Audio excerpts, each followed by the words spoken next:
Dans un petit village africain, 3 jeunes hommes ambitieux acceptent la promesse d'une richesse facile offerte par une femme mystérieuse. Mais chaque trésor a son prix, et certaines maisons, aussi rouges qu'elles paraissent séduisantes, ne rendent jamais ce qu'elles prennent. Ce qui commence comme un rêve devient vite un cauchemar dont il est impossible de s'échapper. Tout avait commencé dans le calme, dans cette routine lente et prévisible où chaque matin se ressemblait, où les femmes se rendaient au puits avec leurs bassines sur la tête, où les anciens s'installaient sous le grand manguier pour discuter du passé, et où les jeunes, eux, rêvaient d'autre chose, d'une vie plus grande, plus brillante, plus facile. Au bout du village, un peu à l'écart des maisons en banco et des toits en tôle chauffés par le soleil, se dressait une villa étrange, imposante, peinte d'un rouge profond qui paraissait presque sombre au coucher du soleil. Elle ne ressemblait à rien de ce que les habitants avaient déjà vu. Ses murs étaient lisses, ses fenêtres hautes et fermées par des rideaux épais, et un portail en fer forgé protégeait l'entrée comme s'il gardait un secret. Personne ne savait vraiment quand elle avait été construite. Un jour, elle n'était pas là. Et quelques mois plus tard, elle dominait le paysage, silencieuse et intimidante. Dans cette villa vivait une femme dont la beauté faisait parler tout le village. Elle avait presque 50 ans, mais son visage semblait défier le temps. Sa peau était lisse, ses traits fins, ses yeux profonds et calmes comme une eau sombre qui cache des choses au fond. Elle s'habillait toujours avec élégance, portant de longues robes de soie, des bijoux en or fin, et un parfum délicat qui restait dans l'air longtemps après son passage. Pourtant, malgré cette beauté et cette richesse évidente, elle vivait seule. Elle ne participait à aucune fête, ne se rendait jamais au marché, et parlait rarement aux villageois. Les gens murmuraient quand elle passait. Sous le manguier, un ancien à la barbe blanche secouait souvent la tête en disant d'une voix grave, « Une richesse qui n'a pas d'histoire claire, ce n'est jamais bon signe. » Les femmes, elles, chuchotaient entre elles près du puits, « Elle est trop belle pour son âge, et trop riche pour être honnête. » Mais personne n'osait l'affronter directement. Elle inspirait à la fois fascination et crainte, comme si quelque chose d'invisible l'entourait. Puis un matin, tout a changé. Le tambour du village a résonné plus fort que d'habitude, appelant les habitants à se rassembler sur la place centrale. Les enfants ont cessé de jouer, les hommes ont quitté leurs champs, les femmes ont essuyé leurs mains encore couvertes de farine. Tout le monde se demandait ce qui pouvait être assez important pour justifier un tel rassemblement. Quand la femme de la Villa Rouge est apparue, vêtue d'une robe éclatante qui captait la lumière du soleil, un silence lourd est tombé sur la foule. Elle se tenait droite, sûre d'elle, et son regard parcourait les visages comme si elle les évaluait un par un. Sa voix était douce, mais claire, et chaque mot semblait soigneusement choisi. « Je sais que vous vous posez des questions sur moi, » dit-elle en esquissant un léger sourire. « Je sais que vous vous demandez d'où vient ma richesse, et pourquoi je vis seule. Aujourd'hui, je viens vous faire une proposition. » Les murmures ont commencé immédiatement, mais elle a levé la main, et le silence est revenu. « Je suis prête à offrir une vie de luxe, d'abondance et de confort à tout homme qui acceptera de devenir mon compagnon. Il n'aura pas besoin de travailler. Il ne manquera de rien. Je le récompenserai généreusement. » Un frisson collectif a traversé la foule. Les femmes se sont regardées avec indignation, les anciens ont froncé les sourcils, et les jeunes hommes ont baissé les yeux, hésitant entre honte et tentation. Un vieil homme s'est avancé légèrement et a demandé d'une voix méfiante, « Et que demandez-vous en échange ?» Elle a simplement répondu, « Sa présence. Sa loyauté. Rien de plus. » Puis elle a tourné les talons et est repartie vers sa villa, laissant derrière elle une tempête de questions. Ce soir-là, sous le manguier, les discussions étaient animées. « C'est un piège », affirmait un ancien.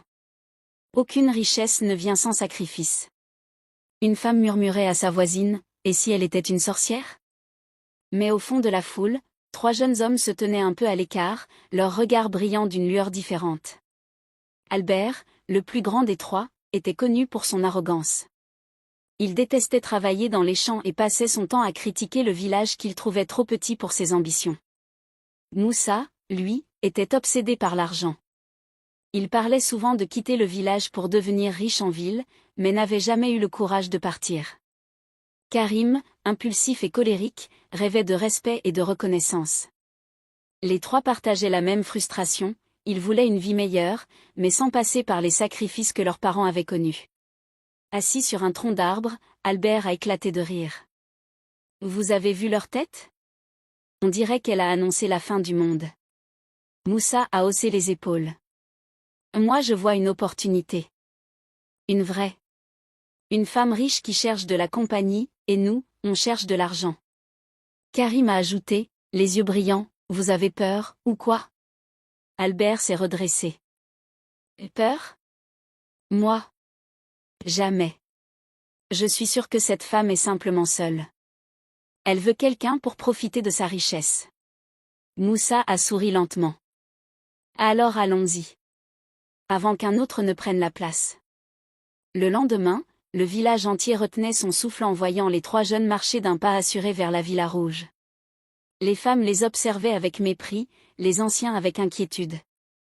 Une mère a murmuré en secouant la tête, l'argent facile aveugle toujours les imprudents. Mais eux ne regardaient personne. Ils se sentaient déjà supérieurs, comme s'ils avaient compris quelque chose que les autres ignoraient. Devant le portail en fer, ils ont hésité un court instant. La villa semblait encore plus imposante de près, ses murs rouges presque vivants sous le soleil brûlant. Moussa a frappé le portail, le son métallique résonnant dans le silence. Quelques secondes plus tard, le portail s'est ouvert lentement, sans qu'on voie qu'il avait actionné. La femme se tenait là, sur le perron, un sourire mystérieux aux lèvres. « Je savais que vous viendriez », dit-elle calmement. Sa voix semblait envelopper l'air autour d'eux. Albert a pris la parole avec assurance, « Nous acceptons votre proposition. » Elle les a regardés un à un, ses yeux s'attardant un peu plus longtemps sur chacun, comme si elle lisait quelque chose au fond de leurs âmes. Puis elle a incliné légèrement la tête. « Entrez. Vous êtes désormais mes invités. » En franchissant le seuil de la villa, ils ont eu l'impression de quitter le village pour un autre monde. L'intérieur était encore plus luxueux qu'ils ne l'avaient imaginé, des tapis épais, des lustres brillants, des miroirs immenses, des couloirs longs et silencieux. Une odeur douce flottait dans l'air, mélange de parfums et d'encens. Karim a chuchoté, impressionné, on dirait un palais. Moussa, les yeux écarquillés, murmurait, on ne manquera plus jamais de rien. Albert, lui, souriait déjà comme un roi. La femme les conduisit dans une grande salle où une table était dressée avec des plats raffinés qu'ils n'avaient jamais goûtés. Mangez, reposez-vous, profitez. Tout ici est à vous, tant que vous respectez ma maison. Sa voix était douce, presque maternelle, mais il y avait dans son regard une profondeur étrange, comme si elle savait déjà comment tout cela finirait. Ce soir-là, tandis que le soleil se couchait derrière les collines et que le village s'enfonçait dans la nuit, 3 jeunes hommes goûtaient au luxe et à la facilité, persuadés d'avoir fait le meilleur choix de leur vie. Ils riaient, plaisantaient, parlaient de tout ce qu'ils allaient acheter, de la manière dont ils allaient impressionner le village. Ils ne voyaient pas que, dans l'ombre du couloir, la femme les observait en silence, son sourire à peine visible, ses yeux brillants d'une lueur que personne n'aurait su interpréter. Les jours qui suivirent leur installation dans la Villa Rouge furent comme un rêve éveillé dont ils ne voulaient plus sortir. Chaque matin, Albert, Moussa et Karim se réveillaient dans des draps si doux qu'ils avaient l'impression de dormir sur des nuages, et pendant quelques secondes, ils oubliaient même qu'ils étaient toujours dans leur propre village. Le soleil pénétrait à travers les rideaux épais en laissant passer une lumière dorée qui illuminait les meubles luxueux, les tapis épais, les tableaux accrochés au mur et les miroirs immenses qui reflétaient leurs silhouettes désormais transformées. Ils n'étaient plus les jeunes hommes poussiéreux et mal habillés que le village connaissait. En moins d'un mois, ils étaient devenus méconnaissables. La femme de la villa, toujours élégante, semblait anticiper chacun de leurs désirs avant même qu'ils ne les expriment. Un matin, Moussa descendit les escaliers en bâillant, encore à moitié endormi, et trouva sur la table du salon une montre en or posée dans un écrin de velours. Il la prit dans ses mains avec des yeux brillants. « C'est pour moi ?» demanda-t-il en riant, presque incrédule. La femme, assise près de la fenêtre, tourna lentement la tête vers lui. « Si elle te plaît, elle est à toi. Ici, vous ne manquez de rien. » Moussa éclata de rire et attacha immédiatement la montre à son poignet, levant le bras pour admirer les reflets dorés. « Vous voyez ça ?» cria-t-il vers l'étage. « On est béni. » Albert, de son côté, avait commencé à adopter une démarche plus lente, plus assurée, comme s'il avait toujours été destiné à ce genre de vie. Il passait de longues minutes devant les miroirs du couloir, ajustant ses vestes luxueuses, choisissant ses chaussures avec soin, testant différents parfums posés sur une table en marbre. Karim, plus impulsif, profitait sans retenue, il riait fort, commandait des repas extravagants, exigeait parfois même que la femme change la décoration d'une pièce simplement parce qu'il en avait envie. Et elle obéissait toujours, sans protester, avec ce même sourire mystérieux qui ne quittait jamais vraiment son visage. Très vite, leur transformation devint visible pour tout le village. Quand ils sortaient ensemble, vêtus de costumes impeccables, chaussures brillantes et lunettes de soleil importées, les regards se tournaient vers eux avec un mélange d'envie et de méfiance. Les enfants les suivaient du regard, fascinés. Les femmes chuchotaient. Les anciens, eux, restaient silencieux mais inquiets. Un après-midi, alors qu'ils traversaient la place centrale, Albert lança d'un ton moqueur, « Alors, vous voyez ? On vous avait dit que vous manquiez d'ambition. Regardez-nous maintenant. » Un ancien se leva lentement, appuyé sur son bâton, et répondit d'une voix grave, « Ce qui monte trop vite redescend toujours plus fort. Faites attention à ce que vous appelez bénédiction. » Karim éclata de rire. « Gardez vos histoires pour les enfants. Nous, on vit dans le présent. » Pourtant, malgré leur arrogance croissante, quelque chose dans la villa commençait à changer. Au début, ce n'était qu'une sensation étrange, presque imperceptible. Une impression d'être observé quand ils traversaient les longs couloirs, même lorsqu'ils étaient seuls. Une porte qu'ils étaient sûrs d'avoir fermée et qu'ils retrouvaient entr'ouverte. Une lumière qui clignotait sans raison au bout d'un passage sombre.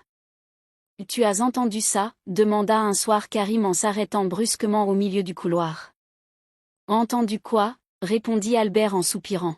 « On dirait, comme des pas derrière nous. » Moussa éclata de rire. « C'est ton imagination. Tu n'es pas habitué au silence.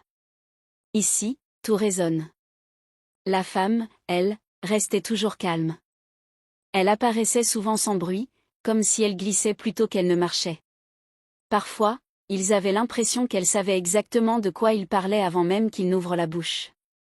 Un soir, alors qu'ils discutaient à voix basse dans le salon, Moussa murmura, « Vous ne trouvez pas ça étrange qu'elle ne mange presque jamais avec nous ?»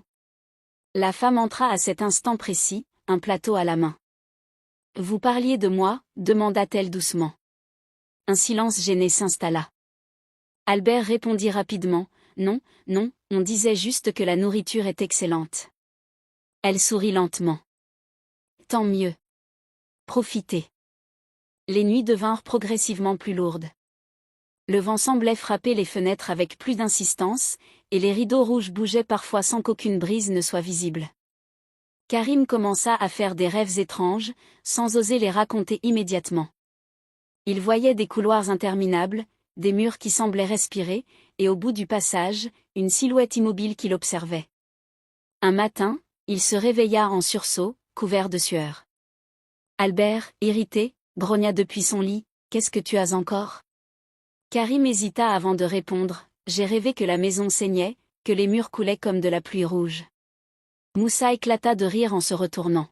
« Tu manges trop le soir, voilà tout. » Mais même Moussa, le plus rationnel des trois, ne pouvait ignorer certaines choses. Une nuit, alors qu'il descendait boire de l'eau, il crut voir une ombre traverser le salon. Il resta figé, le cœur battant, puis s'approcha lentement. Il n'y avait rien. Pourtant, en levant les yeux vers l'escalier, il aperçut la femme immobile en haut des marches, le regard fixé sur lui. « Vous ne dormez pas ?» demanda-t-il en essayant de paraître calme. Elle répondit doucement, « Je veille toujours sur ce qui m'appartient. » Cette phrase resta suspendue dans l'air, étrange et lourde, mais Moussa préféra l'ignorer. Les jours passaient, et leur arrogance grandissait encore. Ils dépensaient sans compter, invitaient parfois des habitants du village pour exhiber leurs richesses, riaient plus fort que nécessaire. Pourtant, un malaise invisible s'installait. Ils évitaient certaines pièces de la maison sans savoir pourquoi. Un couloir en particulier semblait toujours plus sombre que les autres, même en plein jour. Albert avait essayé une fois d'ouvrir une porte au bout de ce passage, mais elle était verrouillée. Quand il en parla à la femme, elle posa simplement sa main sur son épaule et dit d'un ton calme, « Certaines choses n'ont pas besoin d'être vues pour être comprises. » Puis vint cette nuit. Elle commença comme les autres, calme, silencieuse, presque paisible. Les 3 jeunes hommes s'étaient endormis après un dîner copieux et quelques verres de vin.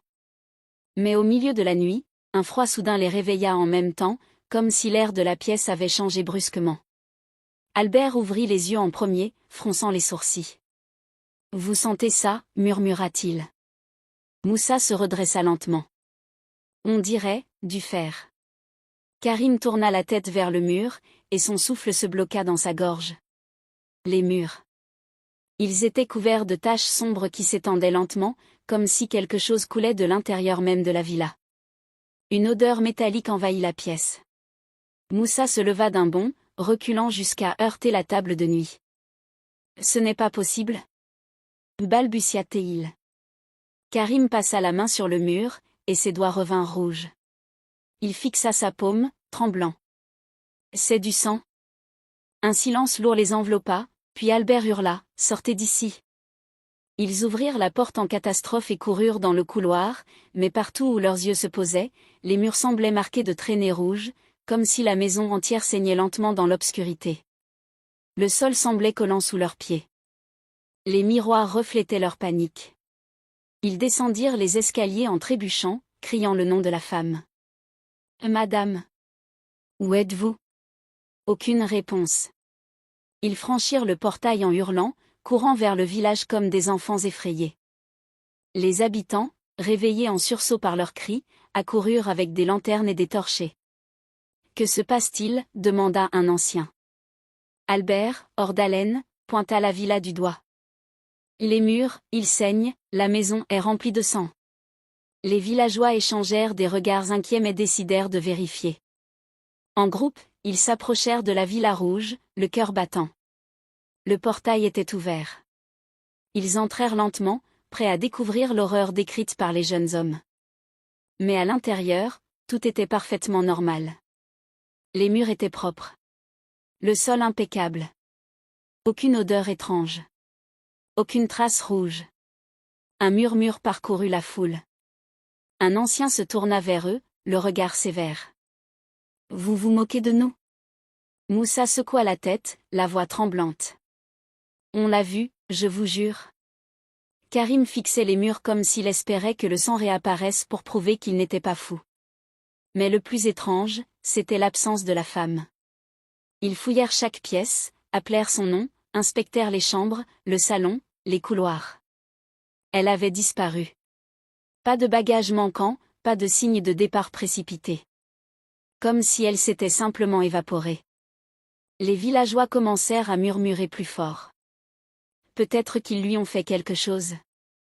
Peut-être que c'est eux le problème. Albert sentit la panique monter dans sa poitrine, mais il tenta de garder contenance.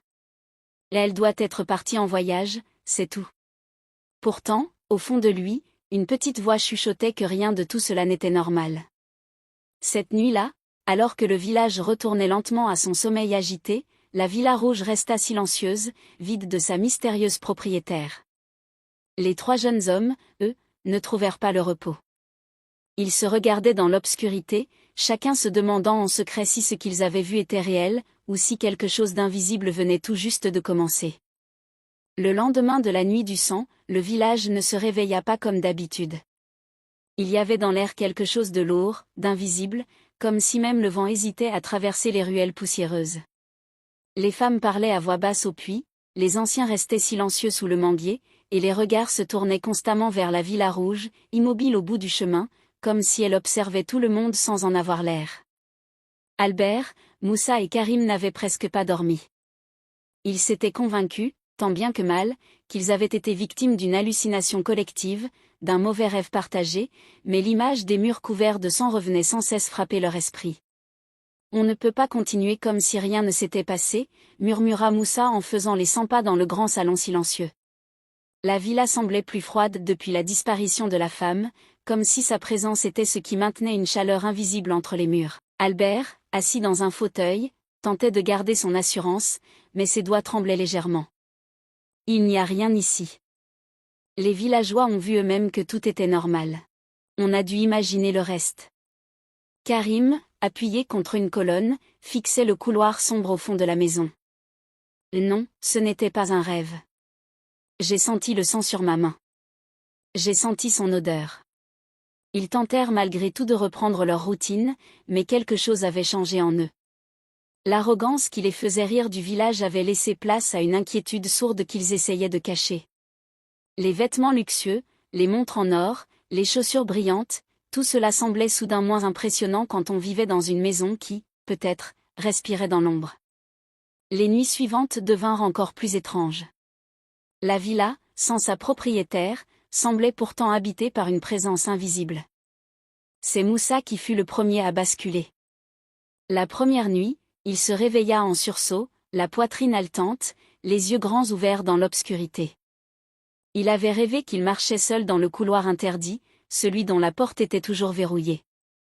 Dans son rêve, la porte était ouverte. Il avançait lentement, attiré par une voix douce qui murmurait son nom. Moussa. Moussa, rien n'est gratuit. La voix était familière, presque tendre. Lorsqu'il atteignait la pièce, il découvrait des murs couverts de miroirs, et dans chaque miroir, il se voyait, mais son reflet souriait alors que lui était immobile. Puis, les reflets commençaient à saigner par les yeux. Il se leva brusquement, transpirant. Albert grogna dans son sommeil. « Qu'est-ce que tu as encore ?» Moussa hésita, puis répondit d'une voix basse, « Rien, juste un rêve. » Mais les nuits suivantes, les rêves devinrent plus intenses. Il voyait la femme debout au pied de son lit, silencieuse, le regard fixe. Il entendait des pas dans sa chambre, même lorsque la porte était verrouillée. Une nuit, il hurla si fort que Karim et Albert se levèrent en courant. « Elle était là !» cria Moussa, les yeux injectés de sang. « Elle me regardait. Elle m'a dit que je lui appartenais. » Albert tenta de le calmer en posant une main ferme sur son épaule. « Tu perds la tête. Elle a disparu. On l'a tous vue. » Karim, pourtant, n'osa pas contredire Moussa cette fois-ci. Car lui aussi avait commencé à entendre des murmures dans le silence. Les jours passaient, et Moussa devenait de plus en plus instable. Il mangeait peu, parlait seul, fixait parfois les murs comme s'il attendait qu'ils bougent. Un matin, il se présenta devant Albert avec un regard vide. « Elle m'a parlé cette nuit, » dit-il calmement. « Elle a dit que le prix commence toujours par le plus avide. » Albert éclata de rire nerveusement. « Tu te laisses manipuler par ta propre peur.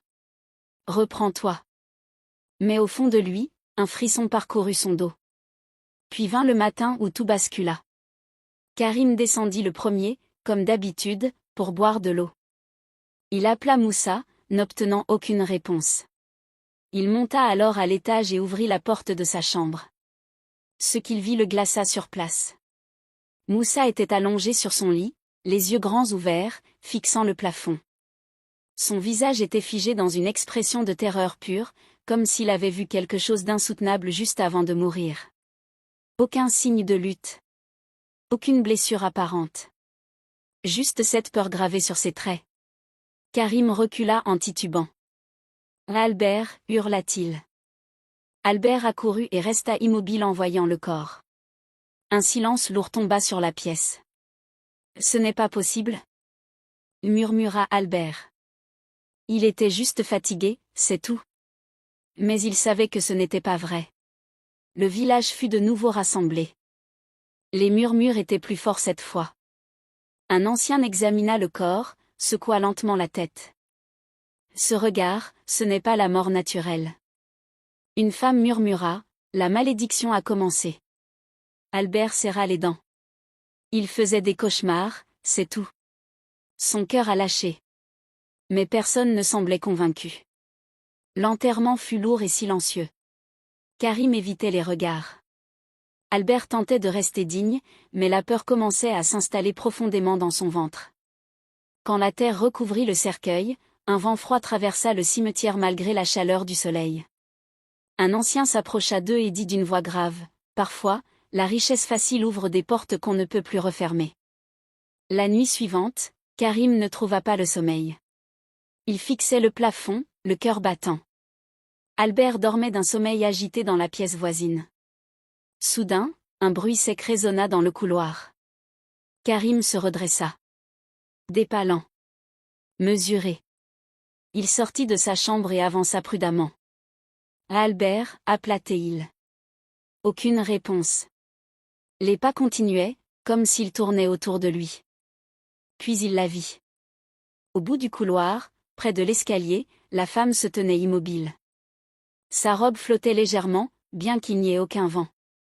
Son visage était calme, mais ses yeux semblaient plus sombres que la nuit. « Tu as peur maintenant ?» demanda-t-elle d'une voix douce. Karim recula, trébuchant. « Tu n'es pas réel, tu es parti. » Elle inclina légèrement la tête. « Rien n'est gratuit. Vous avez accepté sans demander le prix. » Karim hurla si fort que le village l'entendit. Albert accourut, tentant de le calmer. « Il n'y a personne.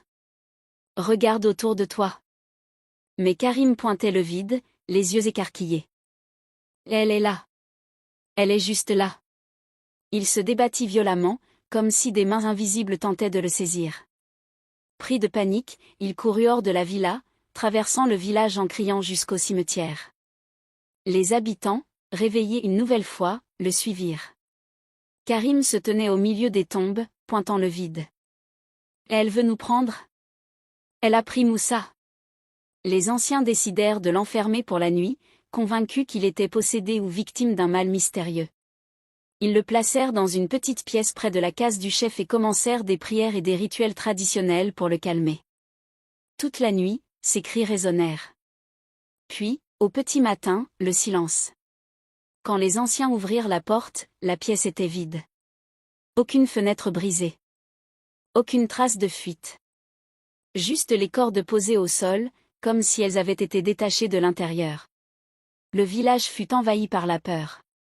Albert se retrouva seul. Seul dans la villa rouge. Seul avec les couloirs silencieux.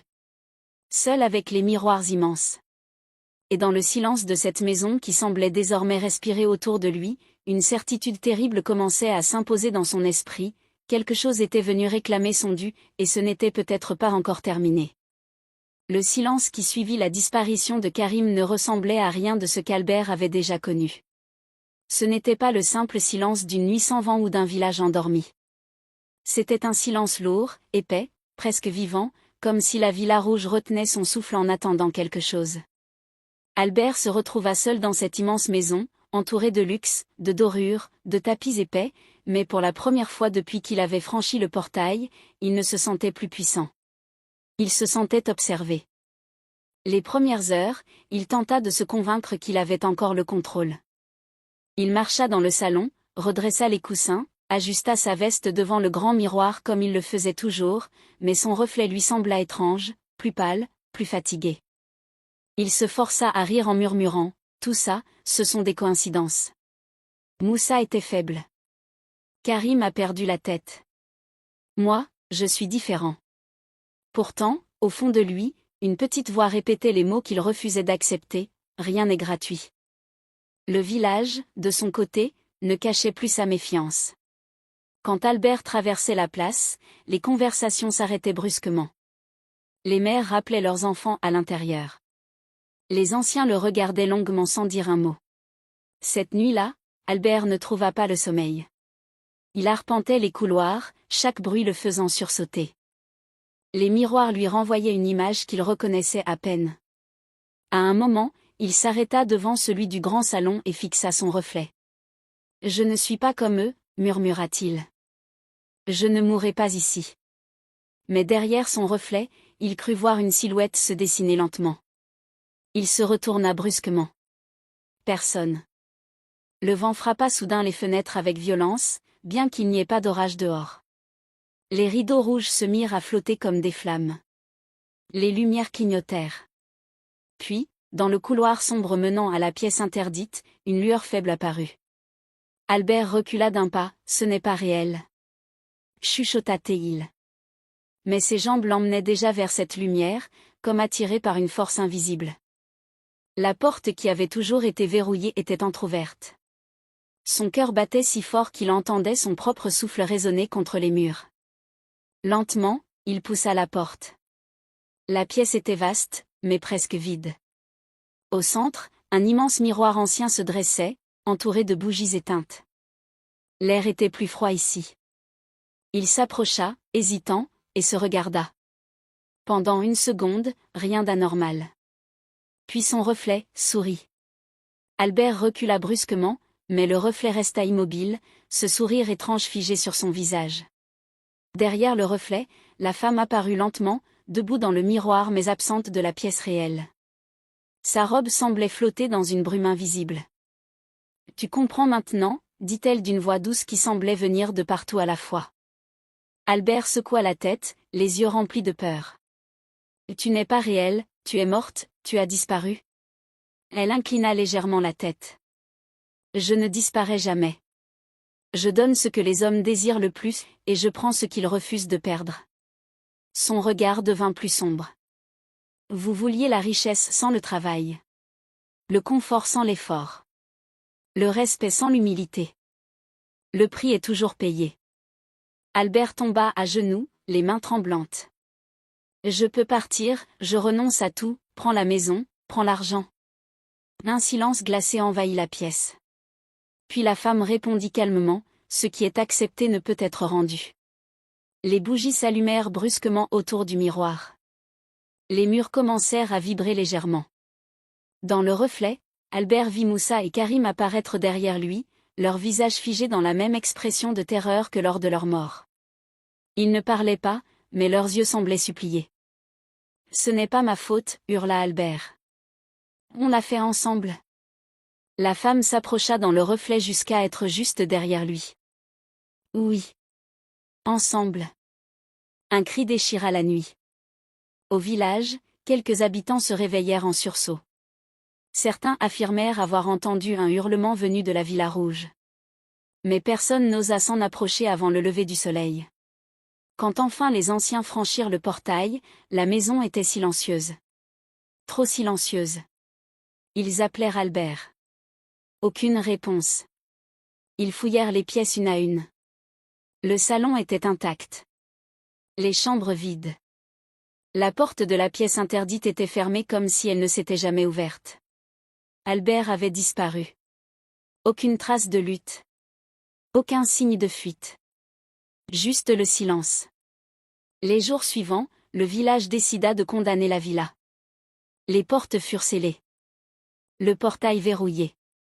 Personne n'osa plus prononcer le nom de la femme. Lentement, la poussière recouvrit les fenêtres, les plantes envahirent les murs, et le rouge vif de la peinture commença à s'assombrir sous le soleil et la pluie. Les années passèrent. Les enfants grandirent avec l'histoire des 3 jeunes hommes qui avaient choisi la richesse facile. Certains riaient en disant que ce n'était qu'une légende. D'autres, plus prudents, évitaient de passer près de la villa au crépuscule. La leçon était désormais gravée dans la mémoire du village, méfie-toi de la facilité, car ce qui brille trop fort cache parfois une obscurité plus profonde que la nuit. Rien n'est gratuit dans la vie. Rien. Si tu as aimé cette histoire, n'oublie pas de laisser un j'aime et t'abonner pour plus d'aventures captivantes. Et laisse 3 cœurs rouges dans les commentaires pour montrer que tu as regardé l'histoire jusqu'à la fin.